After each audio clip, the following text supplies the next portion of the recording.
Final Fantasy IX originally released on the 7th of July in the year 2000, more than 20 years ago at this point, and it's loved by millions of people who still play it to this very day. However, just how much do you know about this game? Think you know everything there is? Well, I'm Primalliquid, and in this video I'm going to show you about 5 facts you never knew about Final Fantasy IX. But first, this video is brought to you by BenQ and their screen bar monitor light. Protect yourself from dry eyes and strain by ensuring you have proper, sufficient lighting without any of the hassle. It's glare-free, connects to the top of your monitor, TV or laptop, and is powered by USB, meaning you don't need an extra outlet.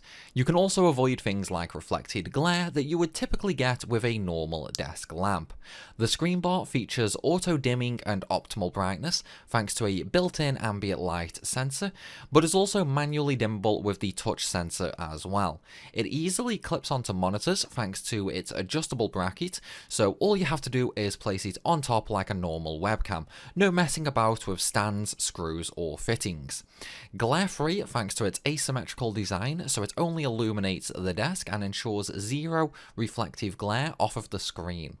Thanks to being USB powered, you can use it with any computer, phone charger, power bank, or even the USB port on your monitor. And lastly, an adjustable color temperature lets you control the light for ultimate satisfaction, with a warm light setting for relaxing, or the cool light for maximum work efficiency, ranging from a lumen standard of 2700 to 6500. Learn more about this product from the links down below in the video description, and now back to the video. Number 1. Chocobos are a much loved mascot of the Final Fantasy series.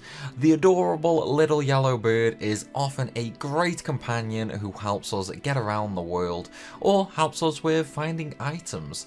Of course, everybody knows about chocobos in Final Fantasy IX. But when is the first time in the game you see a chocobo?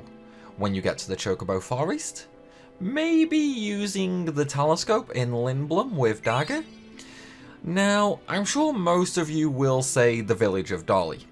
However, you would be wrong. You get your first sight of our feathered friend within the first 5 minutes of the game.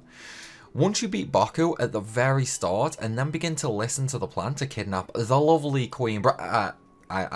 beautiful Princess Garnet, while on this screen there is a hidden chocobo. Can you find it? Don't worry, feel free to pause the video to look for it. Shall I show you where it is? Look here in the bottom left of the screen, and you can find a little statue of a chocobo in with all the other junk in this room. Now, on to number 2. Everybody loves the soundtracks for Final Fantasy games due to their emotional, invoking awesomeness. But did you know Final Fantasy IX was the final title to be composed solely by Nobuo Uematsu? That's right, Final Fantasy IX was the final title in the franchise to have its soundtrack solely composed by the legendary composer, who has actually gone on record to say that medieval music heavily influenced his score for the game. Now, the title boasted a total of 110 tracks on its release, with an additional 42 being added to the release of Final Fantasy IX Original Soundtrack Plus. Now, Uematsu has stated that the Final Fantasy IX score and game were his favourite project to date. A lot of the songs within the game mirror the theme of the J-pop ballad titled Melodies of Life.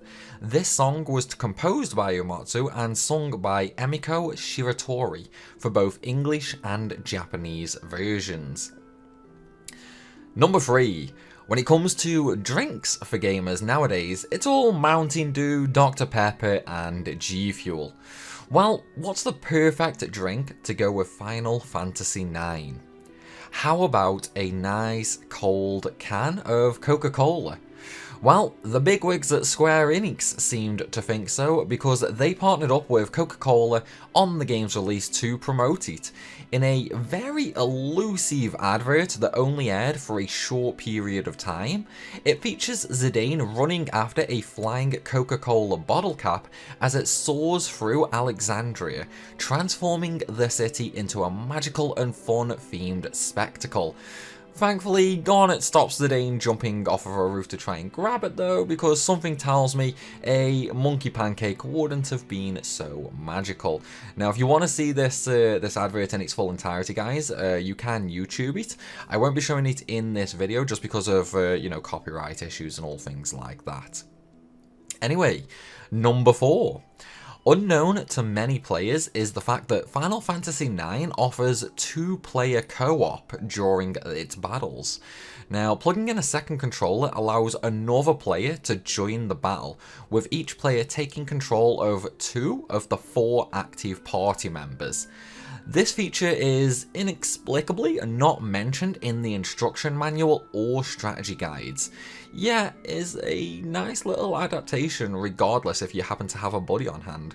Now, many players remember the days of early gaming where you and your friends would, you know, just sit next to each other and share in the excitement, whereas now most co-op is done via online play, so you can't really experience it the same way as you could back then. And finally, number 5. One of the most exciting times is when a new Final Fantasy main title gets announced, because of how far apart they often are.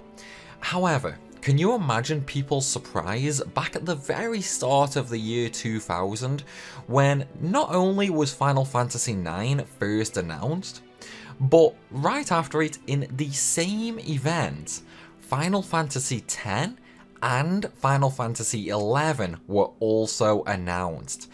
That's right, Final Fantasy IX was actually announced at the exact same time Final Fantasy X and XI were at the Squaresoft Millennium event.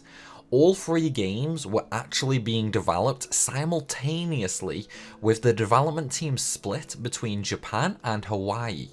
The goal was to deliver 3 very different experiences for fans. Final Fantasy IX offered the classic retro RPG for the PlayStation 1. Final Fantasy X offered the benefits of all new graphics and the evolution of the series to the PlayStation 2 system, while Final Fantasy XI offered fans of the franchise a new experience with the series' first MMORPG. Quite an amazing feat that 3 games being worked on all at the same time can be such amazing experiences each. It shows just how great Squaresoft really was before the merger to become Square Enix, and the original talent is unfortunately mostly no longer there anymore. But there we go, everybody. 5 facts I bet you didn't know about Final Fantasy IX. I'm curious though, did you know any of these? If so, let me know down in the comments. Also, let me know if you want to see more videos just like this one in the future.